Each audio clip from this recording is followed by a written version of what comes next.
Welcome to the future of education. And now, here's your host, Michael Horn.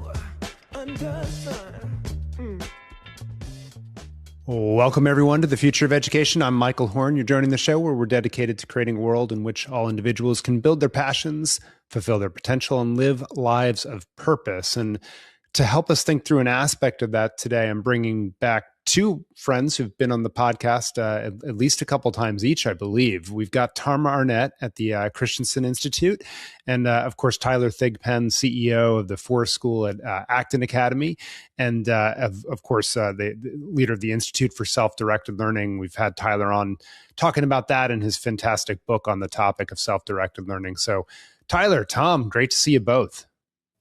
Good to be with you, Michael. Great to be with you.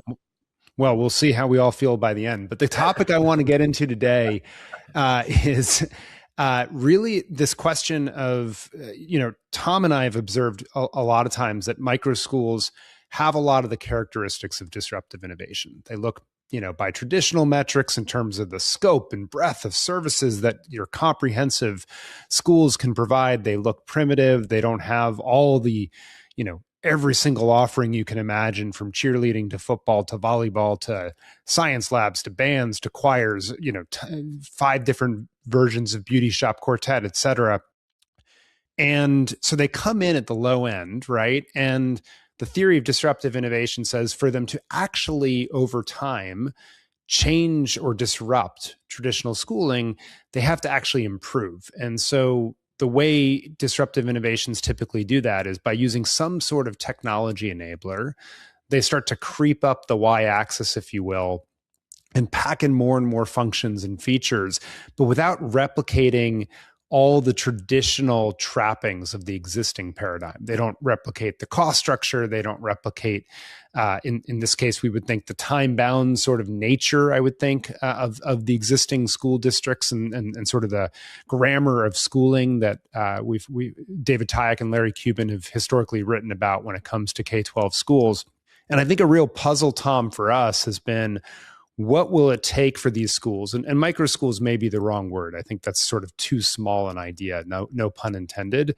But these new schools, like, how would they go up market, right, to start to displace the way of education that we've typically seen? And one of the things that we've both talked about is that in some ways they have to speak to, in high school in particular, this notion of identity formation, that a big part of high school, middle school as well, is sort of learning who you are. And so we can sort of joke, oh, those schools, these startup schools, they don't have, football and Friday night lights, and they don't have prom and things of that nature.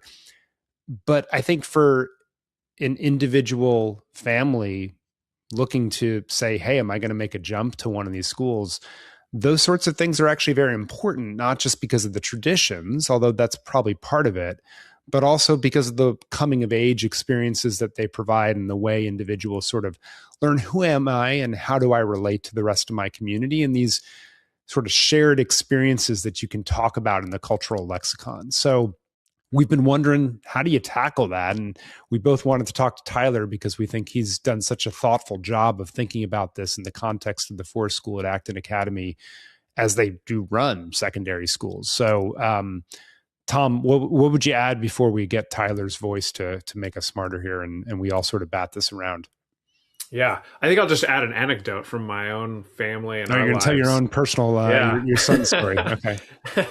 Yeah, in that it's really ironic. I spend all my working time thinking about studying, learning about really innovative school models, and my own kids attend the traditional district schools that they are assigned to based on where we live.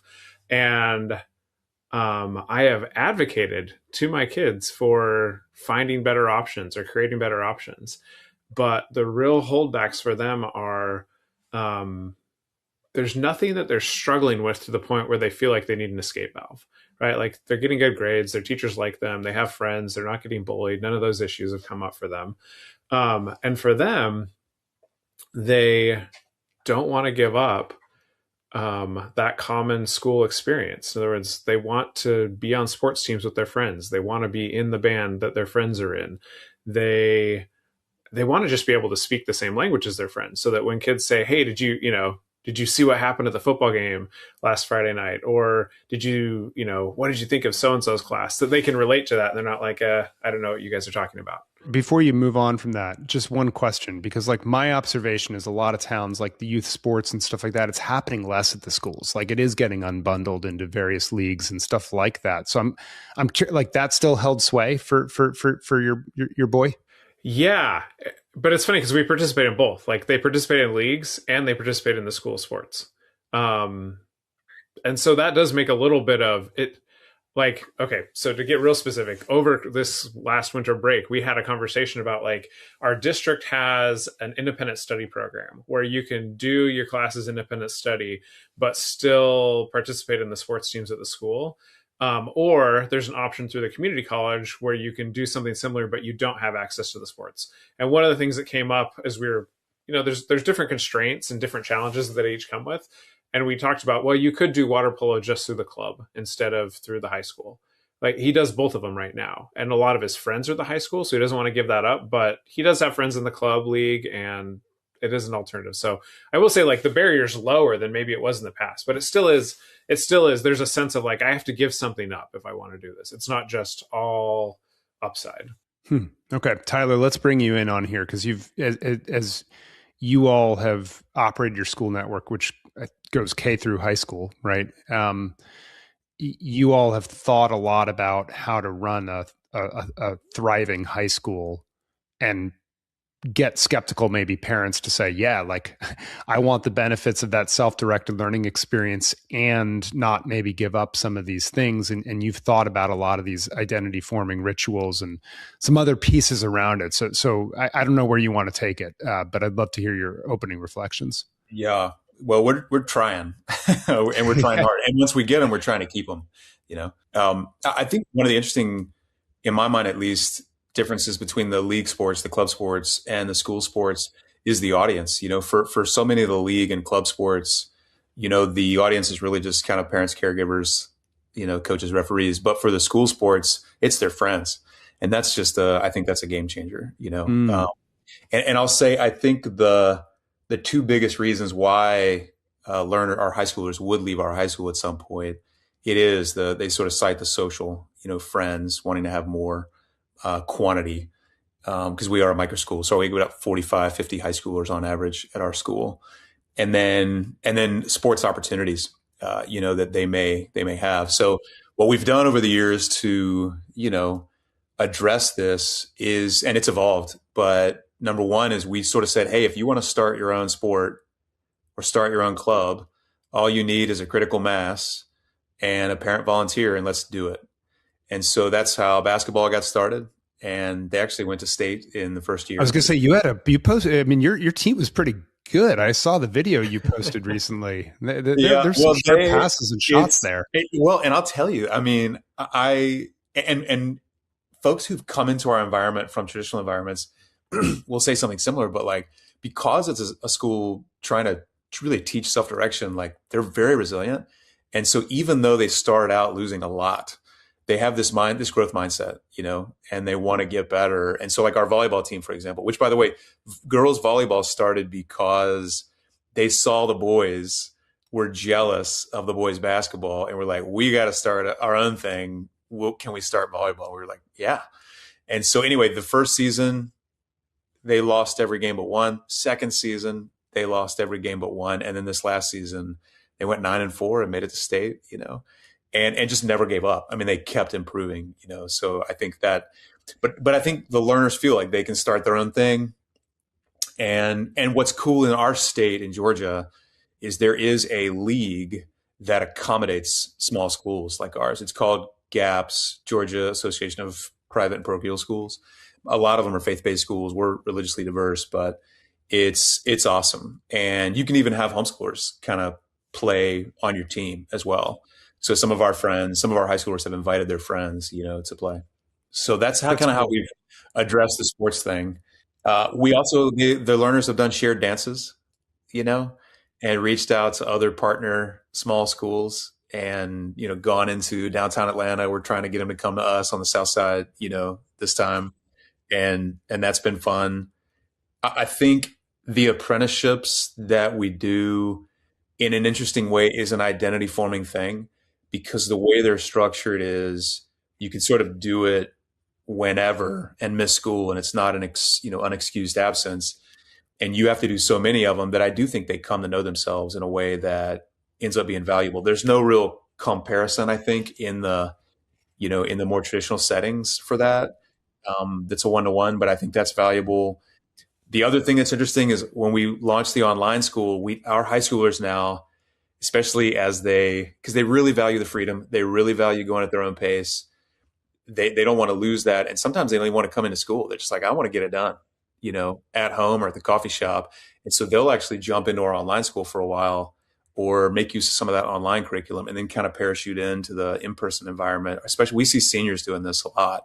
Which I guess is equivalent to like working off campus, doing an independent study or something off campus. But that's like a very interesting thing, right, Tyler? Like they're willing to, I mean, in some ways the gravitational pull, I guess it works both ways. Second semester seniors, you got a lot of burnout and a lot of folks doing other stuff, but like that's when a lot of the rites of passage, right, happen, the connections to prom, college, right? Like all these things we sort of, all the movies in Hollywood, where, down where Tom is, make us think are sort of America pie, right? Or apple pie and Americana. And so that's interesting that you would see seniors going for that full online experience at that point and parachuting in when they want the connection. Is that because they've sort of acclimate, right? Like their definition of success has changed by being part of your community, or is it that you've sort of cracked this nut of being able to provide enough connections and sort of identity formation opportunities? I don't know. What my observation is these learners who are older, some of them have the ability to drive, and maybe have access to wheels, or at least the ability to get around. They'll see value in some of what's happening in person and in groups at the school, and they'll want to be there for that. And then outside of that, they kind of really enjoy that independence of just being able to go, vote with their feet and go eat where they want to eat, be at home if they want to be home, just, which I think is a good sign of independence. It's almost like college. It's almost like a college-like atmosphere, your senior year of high school, if you will. That's my observation, but. Let me ask this question. It seemed, so we went immediately to sports, I think, right? And then you brought in some of the other aspects. I'd love both of you guys to like jump in on this. It seems like sports, right, is often ridiculed among the educators of like, oh, geez, we also have to do sports. But it seems like a lot of these things are stand-ins. I guess this is the are we crazy question for having this conversation, right? Because it seems like they are a bigger part of learning about who you are, building a community around you, rites of passage. It's like we like to joke about the person who's still living the glory days of their high school football, game-saving catch when they were, 40 years earlier. But there is something about that grounds you and gives you a narrative and connects you more broadly. And look, stories are part of life. So I guess I'm curious, is in your views, is there something deeper here like I painted? And if so, what else, do we need to be thinking about for high schools to sort of attract, or these alternative student-centered, self-directed high schools? Maybe that's a better way to call this movement. How do they start to attract more families and signal to them, not only is it okay, but you won't be missing out on these deeper things? Tyler, why don't you jump in first, and then Tom, go wherever you want to take it. Communicating and actually living out the reality that the learners really do have agency and can create the kinds of experiences that they want.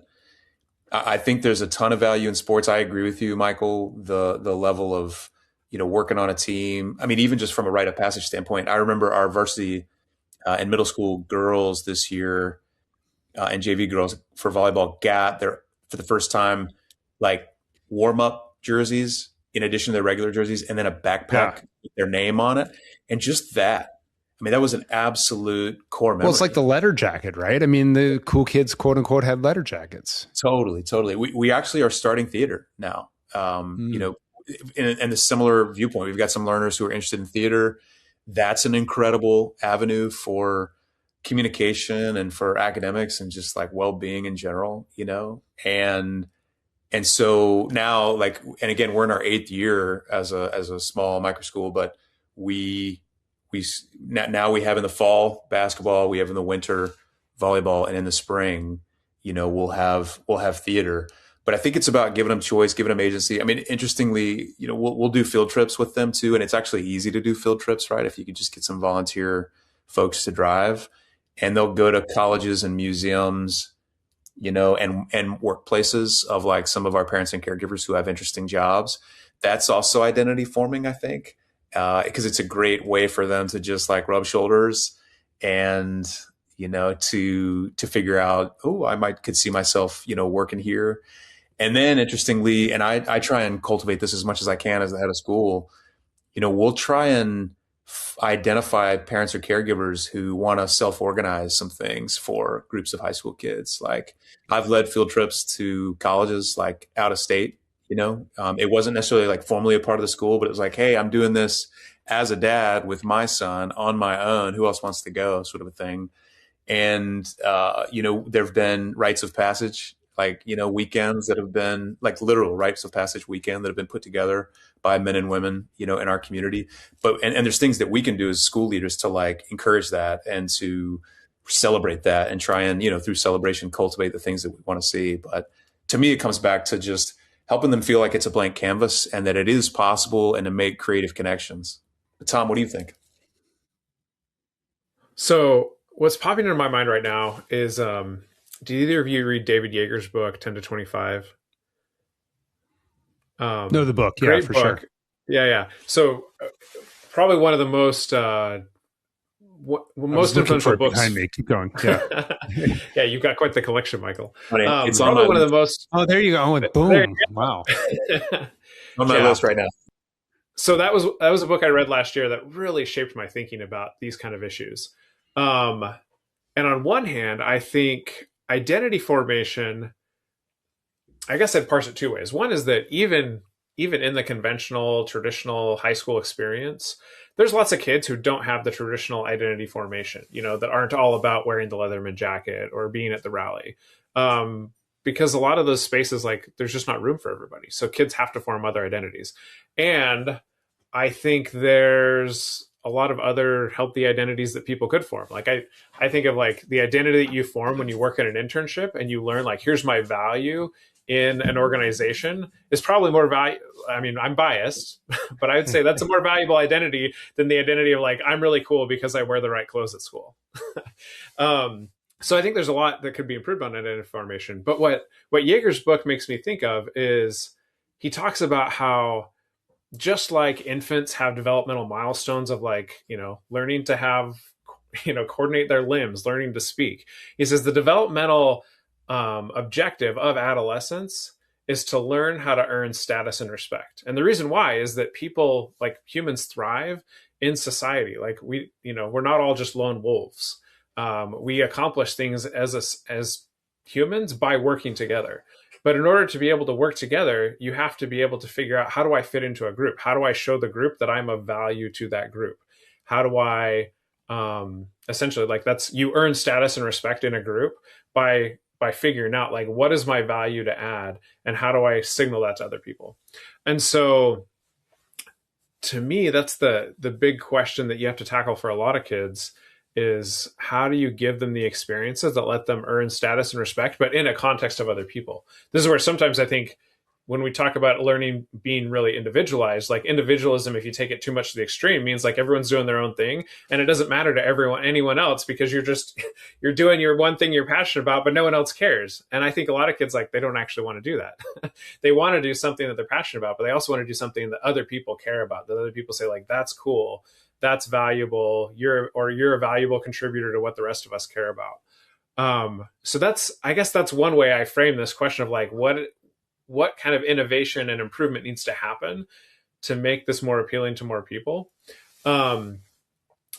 So that's one side. But then I'll say, what about, I think for this to truly go mainstream, there are the people who are getting that fulfilled in a conventional setting. Like, you've got to figure out how to fulfill it for them as well. Not, make it a compelling alternative to them, so it doesn't feel like they're giving something up. And that raises for me the question of, like, so is the future some kind of hybrid approach? And I see him squinting. Michael's written a whole, one of his first paper I read when I joined the Institute was about hybrids and disruptive innovation. But, like, is the future a hybrid approach where kids go to a conventional setting for some things and then they get other experiences elsewhere? Or is there more of going to be a tipping point where, like, these new identity forming experiences just become the new cool thing, and people, see that as the new cool thing, and they want to do it because it is the new cool thing? Well, let me ask the question this way, and either of you can jump in, because I think building off what you just said, Tom, which is interesting. Tyler, as you were starting to name all the things, all of a sudden I wrote down, like, oh my gosh, like, how do we provide all these things without becoming sort of the thing we're trying to replace? Like, could you accidentally fall back into the grammar of schools with all the trappings of it? And so it occurs to me, Tom, one of your points is a lot of these, I'll call them artifacts of identity formation and figuring out how I add value to a group and so forth, have become more the artifact than the original reason that they were probably created, right? We sort of lost the high school today. I suspect if you ask the average educator, they might name at a surface level, like what athletics does or things like that, but probably not the depth, or when thinking about dance or various traditions, right? Like they're somewhat decoupled, I think, from this larger thing we're trying to do with individuals as we help them build identity and awareness of how they fit in with others and so forth. And so I guess my thought is, if there's a more intentional building of these rituals and so forth, maybe you don't construct sort of it looks different in some ways, but, like, there will be some overlap, and that's okay, right? Like, there will be some sports teams that are still there, and there will be some dances that are still there, or, as Tyler, you were saying, like, it doesn't sound like you're replicating everything yourself. You're partnering with a few other schools to create a dance and right? Like, it doesn't mean you have to bite off the whole enchilada and then recreate the very thing that maybe had become too depersonalized, and sort of unintentional walk through these rituals. Maybe that's the way to think about it. I'd love your takes. It resonates what you're saying about some of them being similar, some of them being different. And even because we're a small environment, even the ones that the rituals that we're creating, could be, I think they are just, uniquely set apart than the ones in the more traditional setting, but it might not be able to be discerned, from the surface. Which reminded me, one of the things that we did create that is fairly new and we participate in, as a business fair. And whether our high schoolers, they have, almost all of them have participated in that, launched their own public business and sold stuff and made a profit. Or if they're not participating, they'll come, and support their friends and buy stuff or whatever. But that's just another example of a sort of, they're getting to know themselves for sure through that experience. But I think what further complexifies it too is, especially in the more, some of these new high school examples where they're doing away with grades, as we have, and instead embrace the mastery, a more mastery-based approach, competency-based approach. The Tom, to your point in Yeager's book, for looking for status and respect, I've found it helpful to carve out with the learners and their families, like, new ways to be able to do that, and even new ways to prove quote unquote rigor, for college or employer audiences. And some of the ways we answer that are, maximizing the number of things that you prove mastery of over your time in high school, and going super deep, in something, and that being a real badge of honor. Another would be, like, really maximizing the number of independent studies that you create, for yourself. Another would be dual enrollment. Many of these progressive microschools or all schools, like, have the opportunity to participate in the state's dual enrollment program and, get a taste of college and do it on a pretty flexible schedule. And I think that's a nice opportunity. And then obviously you can, for us, people can just do crazy and a ton of apprenticeships and then badges we use badges at our environment instead of grades. You can max out the number of badges, and that's a form of sort of status and what have you. So it's interesting. I mean, your question, Michael, is making me think that what we've done is some of it feels like the traditional, but there's a one or two or three things about it that are unique and different that are meeting a different, like I'll give you an example. So for our dance, we created it for the high schoolers, but then the middle schoolers heard about it. We're like, we want to do that too. So we actually created a schedule where for our fall homecoming dance, the middle schoolers come for the first hour and a half, and then the high schoolers can come, and then the middle schoolers have to leave, but there's an hour of overlap. You know what I mean? Oh, that's cool. These school systems that have that kind of but that way the middle and high schoolers get to hang together for a little bit, but then the high schoolers get their own, time and space, which they desperately want. Middle schoolers, we have to like kick the middle schoolers out the door. They're so, like they want to stay. But like, it's just little nuances like that. I think that are when you I think it's when you open up a conversation to kids and the parents and say, what's the ideal? How can we create this? That's when some really interesting stuff starts to happen for us. Well, and it strikes me like having dances like that maintain continuity across generations, right? Like that's a good thing. And then your spin on it that Tyler is like a little bit more culture passing, right? Between the different grades, a little bit more intentional mixing, which is in keeping with your general culture of how the kids are learning as they're self-directed there and not sort of, I'm a ninth grader, I'm a 10th grader, right? And therefore I must be doing this. Yeah. That makes a heck of a lot of sense. Tom, what are your reactions off that? Well, the dance example I was thinking of, in some ways, that's also a way that signals status and respect is like, as a middle schooler, you're like, this is lame that I have to leave the dance early. Won't it be so cool when I become a high schooler and I can move up and get to stay for the whole thing? I mean, in a lot of ways, we've will the high schooler dance with me during the hour overlap? That would be the real. That's the real status, right? If they're like, I can get a high schooler to dance with me. Yeah. Yeah. But I think it's funny because a lot of those are, the idea of earning status and respect because we have like these age-based rites of passage.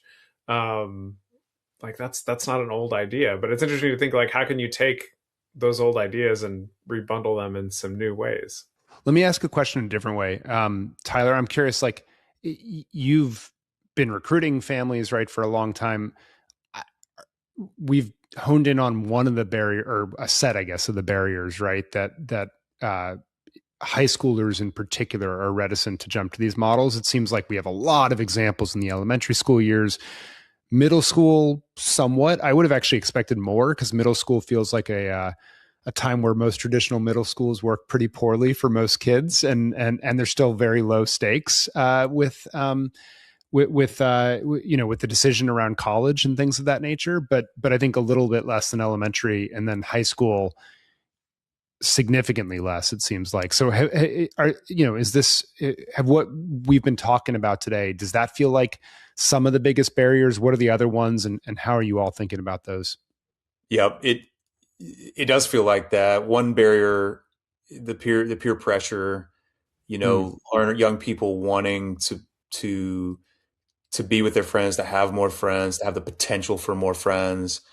I think another dynamic there is when you are in a smaller environment, you really do have, one of our pillars is learn to live together. Like they learn that, you got it.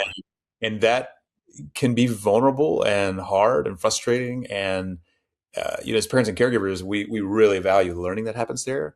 For them, they're like, it might just be a little easier to like ditch this friend group and go form another friend group, or find another friend group, and you don't have that option at a small school. So I think that's something that needs to be addressed.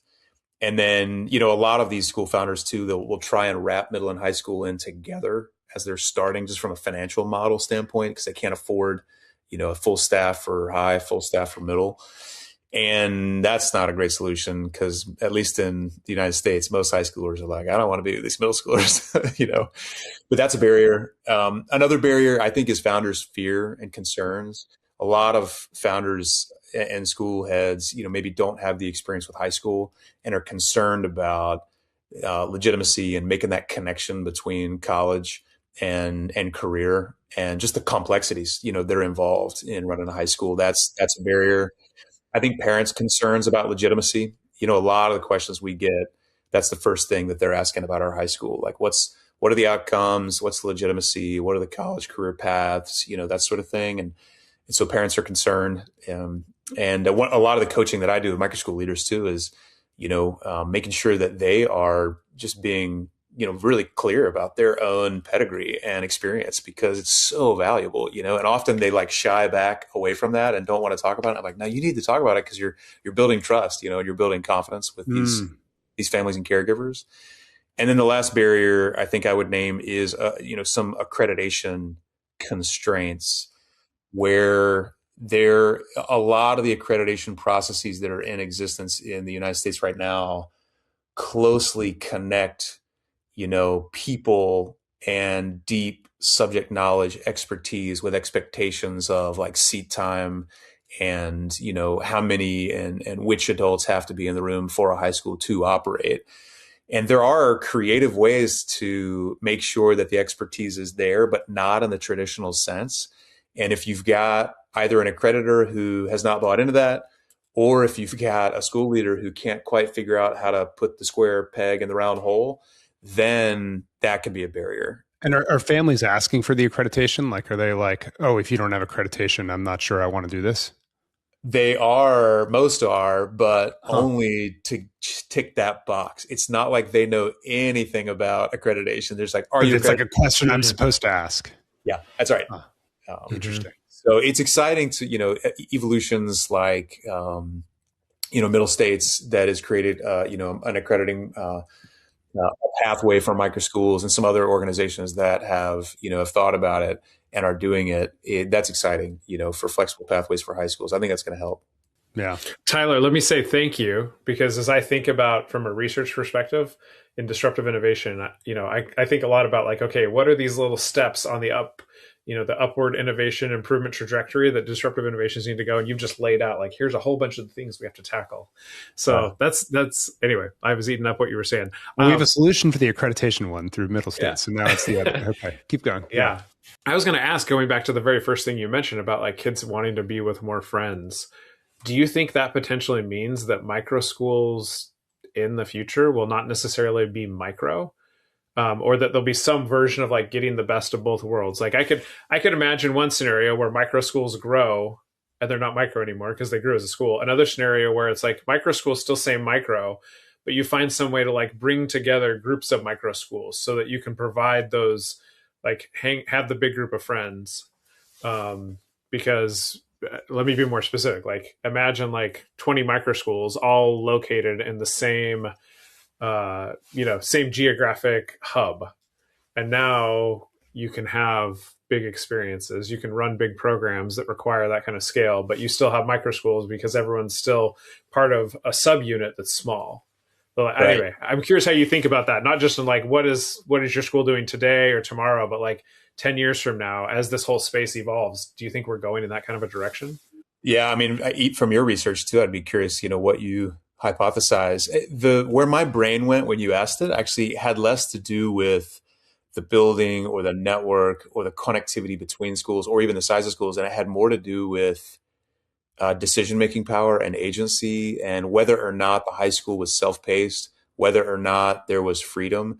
Because I think once the high schoolers live and move and have their being in a space where they can decide, they typically do not want to give that up, even for, the component. Now, some will, but most are like, they value that more, it seems like. And maybe it's because of this developmental stage that they're at, where they're really valuing that independence and that freedom. And they just don't want to go back to an environment where they're having to, listen to whatever and follow whatever.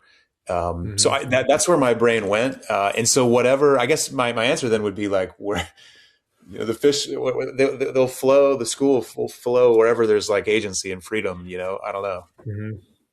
It's interesting, Tom. I think John Danner is the one that wrote, instead of calling microschools, we ought to start calling it the affordable private school sector.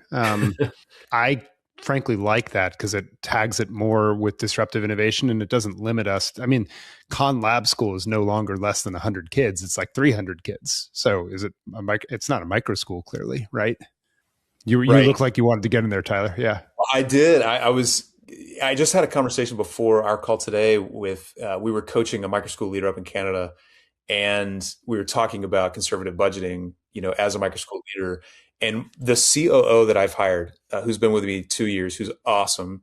His experience prior to this was he was in IT in corporate America, and then he pivoted over to independent schools in Georgia. And he's been at a number of different independent schools as a CFO and COO. And I was so excited about hiring him because he's seen a lot of different options for, like, as we, become more established, as Forest becomes, even more efficient. And so this thing outlives me and all of us, like, how do we systematize? He's seen a lot of options.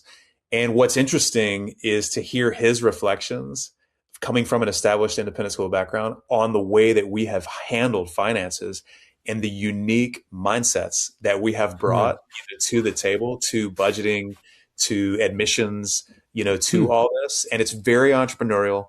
He keeps saying that word over and over. He's like, Tyler, I really appreciate the entrepreneurial approach that is being embraced here at Forest. He actually created a document that lists these mindsets that he's now coaching leaders, with. And I was like, I need to see that document, Johnny. That sounds amazing. Like, I feel like I might need to remind myself of it, but I'm going to be writing on this soon, and putting it out there. But I agree. I mean, and I worked in one established independent school back in the day, and I definitely do not run the finances here like we did back there. Back there, it was almost like we felt like we had, endless money. It's just not the case. But, we very much bootstrap here. Well, you're speaking to something else, which maybe we end up at this part of the conversation, we finish up here, which is, so you all are thinking about identity formation. You're thinking about how to tackle those that list of 5 or 6 things you named, Tyler, that Tom is now going to research around how do you climb the y-axis of improvement and disruptive innovation, if you will. But you say, you coach a lot of these school entrepreneurs and so forth, right? And so part of the thing that I'm interested in is, it's not clear to me that one school, cracks this and magically disrupts all of American education. I think more likely the sector together comes up, right? And we have lots of different options and versions and flavors of what schooling in the future looks like in this sort of affordable private school sector. And you just named it a few times. Like, that means coaching them. So it means coaching them to be intentional, to be forthright and not shy away from, hey, this is how we do X, right? This is how we think about college admissions. We're not afraid of, we're not running from this. This is how we do finances. And it's actually not something that's just a product of us being a startup, but it's actually part of our DNA. It makes us different. And as a movement scale, we're not going to replicate, right, sort of the trappings of an Andover or Exeter or something like that, right? That's not the goal here. So I guess that's where I want to leave it with both of you, is reflecting on, like, how do we take some of these things that you are doing in an entrepreneurial way, Tyler? How do we take some of these things you're coaching entrepreneurs on and start to make it more systematic across the field, so more people are saying, like, it's not good enough just to start that school that serves 30 kids. I also probably should start thinking about, year 2, year 3, year 4, how I start to fill these other voids that are meaningful and important. Yeah. Resonates deeply, Michael. And our accelerator that we add virtually and in person, it addresses these things. It tries to do those things. And, I really appreciate the National Microschooling Center, the work that Don actually are doing they care deeply about this same question. And they've put together cohorts of folks that, what I like to call share ideas willingly and steal ideas shamelessly, from one another. But no, how we codify that and share it at scale and keep the learning going and continuous improvement. I think there's still work to be done there for sure. Tom, what lessons can we draw from other fields you've looked at, disruptive innovation? Like, what should we be thinking about that we haven't talked about maybe? Yeah. Well, to nerd out a little bit, Yeah, let's nerd out. Like final word here. Go for it. Well, so I spent a lot of time thinking about this concept from disruptive innovation called the value network. And Clayton Christensen talked about how the biggest, most transformative disruptive innovations, it's not just about a new enabling technology or a new business model. You have this new value network that exists around those business models. And Michael and I, we had a colleague that used to be at the Institute, Horace Dedu, who he did a bunch of research on like, why is it that some disruptions happen quickly and some happen slowly? I'll give two quick examples if I can, right? One was the dryer in your house that was slow compared to the refrigerator, which was fast. And right. And I'll let you go to the punchline, Tom. I won't ruin that one, but just to give people like a mental model. Yeah. Good mental model. So yeah, when you think of like a dryer, or I think of like a washing machine is probably even more so, like those appliances required changing the hookups in a house, right? Whereas a refrigerator could just plug into the wall. Houses at that time already had electricity, so they could just plug in. Whereas these other appliances that required, a new ductwork, water pipes, line, a new sewer line, a new venting system, like houses weren't being built with those things. And so there was like a time, like the transition was much slower because the system sitting around the appliance had to be adapted for the appliance to really make sense and to really be easy and convenient to plug in. And so when I think of school systems, I think it's kind of the same thing, is that there is a value network that sits around conventional schools. Think of like all the teacher prep programs, the accreditation systems, the higher ed system, state policy, like all those things have been designed for nearly a century to fit around a conventional school space, right? And these new models of schooling, they really, one big challenge for them is that there isn't, tons of teacher prep programs all over the country and policy on all the states and higher ed, admissions programs that are all set up that are just accommodated to these new models of schooling. And so I think what's going to make this slower as a disruptive innovation is the fact that we're going to have to build that new value network around it. But I think that's the exciting thing to look for, is where do you see people like the National Microschooling Center or Middle States' accreditation system, these new things that aren't necessarily schools, but they support the broader ecosystem, like popping up to make it so there's more plug compatibility for programs over time, so that you can just plug into a new value network, a new system as you launch a new school, instead of having to figure out, well, how do we cobble it together with the limited stuff we have right now? Well, just two quick anecdotes on that, as to be my final words. One very promising, exciting, who's a partner of ours, is the Indiana Microschool Collaborative. George Philhauer and Eastern Hancock, just in August launched the Microschool K-12 that's got 68 learners. 8 of the learners come from the traditional environment.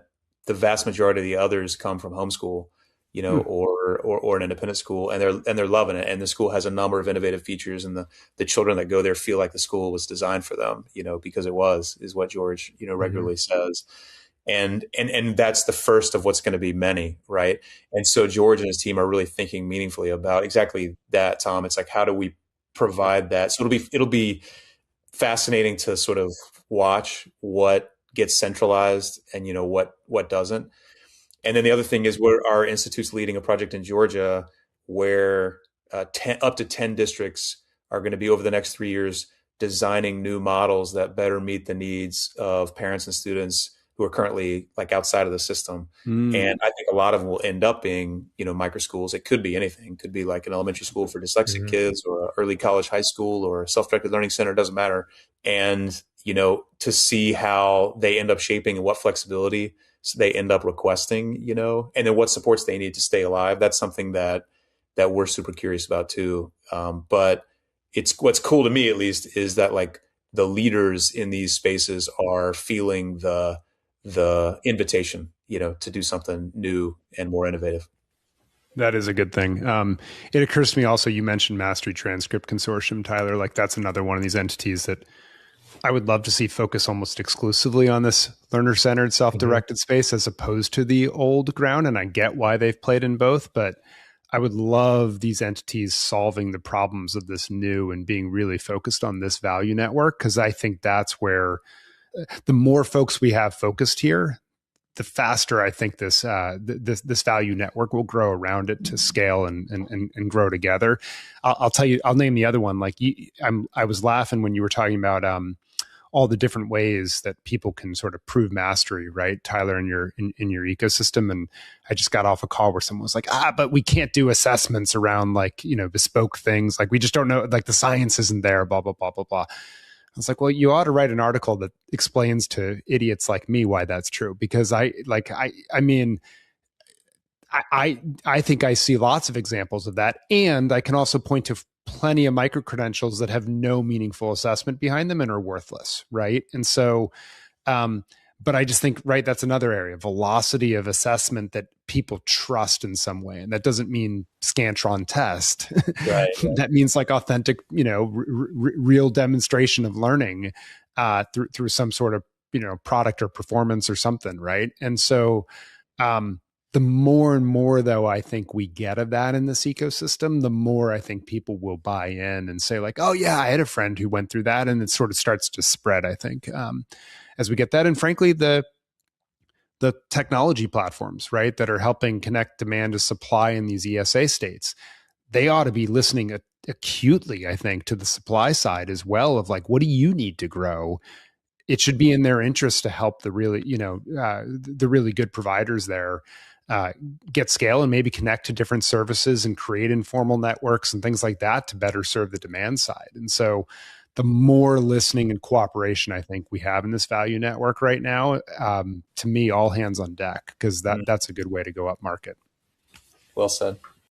All right, guys. Huge thanks for joining us. We would love people to come in on the heels of this and tell us what we got wrong, what other ideas we ought to feature, what we ought to learn from, because I think it's a really important topic that's not getting enough airtime. And so this is the first conversation we've had about this, but it's one all of us are interested in further in. So appreciate you all, and we'll see you next time on the Future of Education.